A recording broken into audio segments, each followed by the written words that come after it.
আসসালামু আলাইকুম। আজকে আমি এক্সপ্লেন করব এটা আমার পার্ট 5। শুরুতে আমাদেরকে জিয়াংকংকে দেখানো হয়। জিয়াংকং বলে মিয়াওয়ের মতো কফি করা বন্ধ করে, এ বলে চলে যায়। কিউইং ভাবতে থাকে মিয়াওটা আবার কে।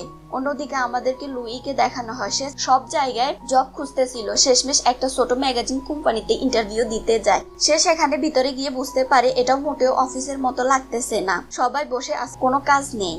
তখন একজন বলে এখানে তেমন কাজ করতে হয় না। লুই তখন অনেক খুশি হয়ে যায়, কারণ চুপচাপ এখানে কাজ করব আর মাস শেষে স্যালারি নিয়ে যাব। কিউইং লুইকে কল করে ফাইনালি বলে জিয়াংকং লাইভ ম্যাচ খেলতে রাজি হয়ে গেছে, তাই আমি অনেক খুশি, আমাকে কোম্পানি থেকে ফায়ার করা হবে না।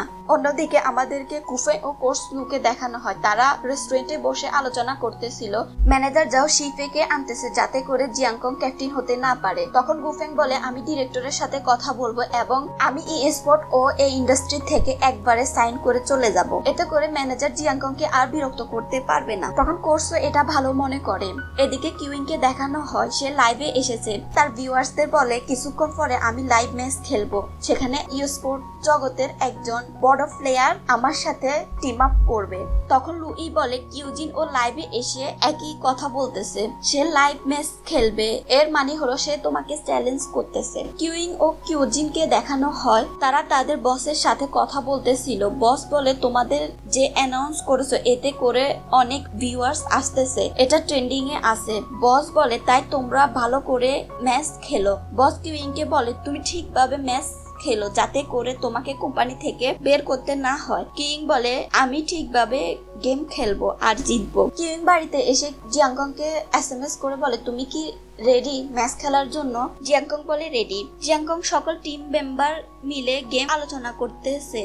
তখন সেখানে ম্যানেজার এসে জিয়াংকংকে একটা রিয়েলিটি শোতে যাওয়ার জন্য বলে, কিন্তু জিয়াংকং বলে আমি কোনো শোতে যাব না এবং অংশগ্রহণ করব না, এটা আমি আগে বলেছি, আমি গেমে মনোযোগ দিব। এতে করে ম্যানেজার যাও অনেক রেগে যায় এবং ওখান থেকে চলে যায়। সবাই গেমে ফোকাস করছিল। তখন লি ইয়াকসুন এসে বলে গুফেং মিটিং করছে, সে কিসের কন্ট্রাক্টে সাইন করতেছে। জিয়াংকং বুঝতে পারে গুফেং কিসে সাইন করতেছে, তাই সে তার জন্য মিটিং রুমে চলে যায়। কিউইং অনেক বেশি খুশি, লাইভ ম্যাচ এর জন্য জিয়াংকং এর জন্য অপেক্ষা করতেছিল। কিউজিন ও লাইভে ম্যাচ খেলতেছিল, ও শিপে এর সাথে টিম আপ করেছিল এবং শিপে আর ও এক টিম। অন্যদিকে কিউইং ও জিয়াংকং অন টিম। কিন্তু জিয়াংকং লাইভে এসে আবার চলে যায়, কারণ তখন লি ইয়াকসুন তাকে কথাগুলো বলতেছিল, এতে করে কিউইং ম্যাচ হেরে যায়, এতে সে অনেক রেগে যায়। এরপর আমাদের জিয়াংকংকে দেখতে পায় সে মিটিং রুমে এসেছে এবং গুফেংকে সাইন করতে নিষেধ করতেছে এবং তার উপর রাগ দেখাতে থাকে। ম্যানেজার যাও বলে তুমি কি অকৃতজ্ঞ, তোমার জন্য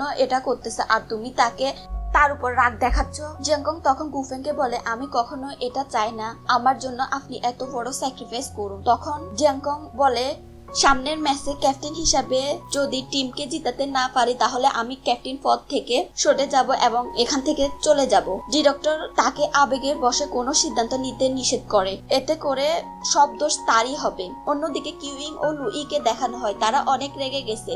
লুই বলে চলো আমরা জিয়াংকং এ ধরি। দুজনে লিজেন্স টিমের ক্যাম্পে চলে আসে। তখন বাইরে জিয়াংকং লি ইয়াকসুন কথা বলতেছিল। জিয়াংকং তাদেরকে দেখতে পায় এবং সে বুঝতে পারে ওরা তার দিকে আসছে। সে লি ইয়াকসুনকে বলে তুমি ওদেরকে সামলাও, ততক্ষণে আমি চলে যাই। লি যায় ওদেরকে থামাতে, কিন্তু লুই তাকে মারতে শুরু করে। কিউইং কে বলে তুমি জিয়াংকং কে ধরো, আমি একে সামলাচ্ছি। কিউইং গিয়ে জিয়াংকং এর চাবি নিয়ে নেয় এবং রেগে ডাস্টবিনে ফেলে দেয়। এতে জিয়াংকং অনেক রেগে যায়, তাকে অনেক কথা শুনিয়ে দেয়।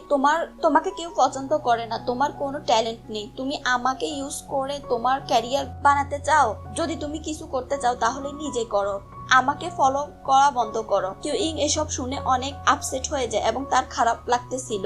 সে কাঁদতে শুরু করে, কিন্তু জিয়াংকং তার কান্না থামায় এবং তাকে বলে তুমি শুধু কান্নাই করতে পারো, তোমার কান্না এত সস্তা। তার উপর আরো চিৎকার করতে থাকে এবং রাগ করে বাইক নিয়ে চলে যায়। কিউইং ও লুই হেঁটে যাচ্ছিল। কিউইং অনেক কান্না করতেছিল, জিয়াংকং এর কথা অনেক মন খারাপ হয়েছিল। লুই তাকে বুঝায়। তখন কিউইং বলে তুমি চিন্তা করো না, পরের বার যখন আমার সাথে ওর দেখা হবে তখন আমি এটার জবাব ওকে দিয়ে ছাড়বো। এরপরে লি ইয়াকসুনকে দেখানো হয় যে কিউইং এর ভিডিও কমেন্ট গুলো দেখতেছিল আর তার অনেক খারাপ লাগতেছিল। তখনই সেখানে জিয়াংকং আসে এবং তাকে বলে তোমার হাতে কি হয়েছে? লি ইয়াকসুন বলে কিছু না। তখন সে দেখতে পায় লি ইয়াকসুন কিউইং এর ভিডিও গুলো দেখতেছিল।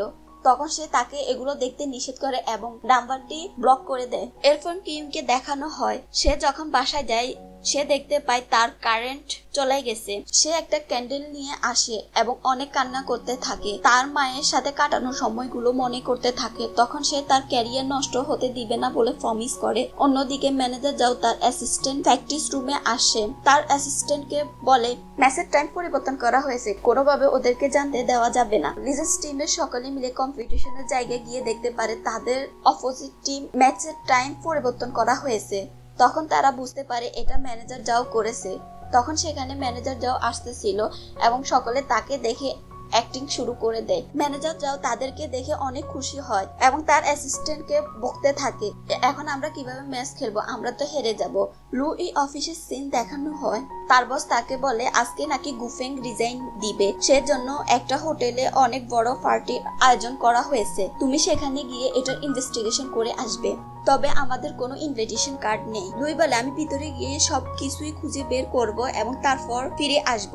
অন্যদিকে কম্পিটিশনের সিন দেখানো হয়, সেখানে শিপে এর টিমে খেলতেছিল, তারা ফার্স্ট রাউন্ডে অনেক ভালো স্কোর করে এবং জিতে যায়। এখন লিজেন্স টিম অন্য দলের সাথে কম্পিটিশন হবে এবং তাদের খেলা শুরু হয়ে যায়। ম্যানেজার যাও অনেক খুশি লিজেন্স টিম আজকে হেরে যাবে, কিন্তু জিয়াংকং সবাইকে লিড করে অনেক সুন্দর করে ম্যাচটা কমপ্লিট করে, তারা জিতে যায়। এটা দেখে ম্যানেজার যাও অনেক রেগে যায়। ম্যাচটা আবার ডিরেক্টর ও গুফেং লাইভে দেখতেছিল। ডিরেক্টর বলে জিয়াংকং অনেক ভালো লিড করেছে। গুফেং বলে আমি আগেই বলেছি জিয়াংকং অনেক ভালো লিড করতে পারে।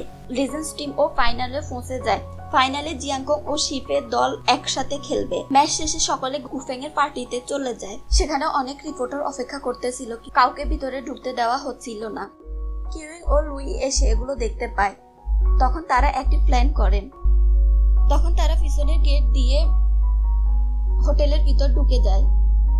তখন সেখানে একটা স্টাফ চলে আসে। তখন তারা এমন অ্যাক্টিং করতে থাকে যে তারা এই পার্টিতে ইনভাইটেড। এরপর তারা দুজনে মিলে কিচেনে চলে যায়। সেখানেও একজন শেফ এসে তাদেরকে দেখে ফেলে। তারা আবারও এমন অ্যাক্টিং করতে থাকে তারা যেন ফাইট করতেছিল।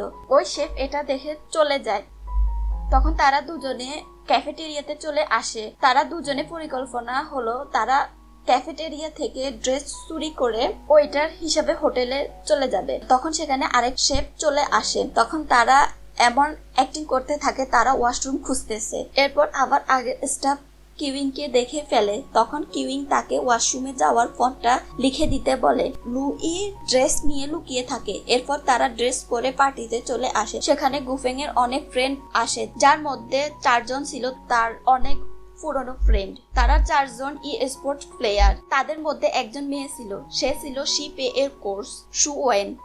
3 জন হলো গাও গুয়ান, সেও অনেক ভালো প্লেয়ার ছিল। শু ওয়েন ও গাওগান মিলে একটা কোম্পানি খুলেছে যেটাতে শিপে আছে। আর এর মাধ্যমে এই পার্টটি শেষ হয়ে যায়। ভিডিওটি যদি ভালো লেগে থাকে তাহলে একটা লাইক করো, কমেন্টে জানিও পরের পার্টটা দেখতে চাও কিনা। চ্যানেলটা সাবস্ক্রাইব করে পাশে থেকো।